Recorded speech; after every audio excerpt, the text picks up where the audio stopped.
இலங்கை தேர்தலில் பொருளாதார நெருக்கடியின் தாக்கம் பிரதிபலிக்கும் என மூத்த பத்திரிகையாளர் ராமகிருஷ்ணன் தெரிவித்துள்ளார். அவர் புதிய தலைமுறைக்கு பகிர்ந்த கருத்துக்களை தற்பொழுது பார்க்கலாம். அதாவது இந்த பொருளாதார நெருக்கடி தான் இந்த தேர்தலினுடைய முக்கிய அம்சமாக பேசப்பட்டு வருகிறது.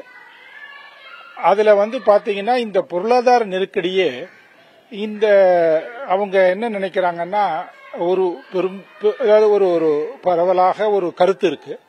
அது அந்த நாட்டில் ஊழல் பரவினதுனால ஊழல் ரொம்ப பெரிய அளவில் அதிகமானதுனால தான் இந்த பொருளாதார நெருக்கடியே ஏற்பட்டதுன்ற ஒரு கருத்து பரவலாக இருக்கிறது. அந்த அந்த கருத்து இந்த தேர்தலில் அதுக்கு ஒரு பிரதிபலிப்பு தெரியும்ன்ற மாதிரி தான் பல பேர் சொல்றாங்க.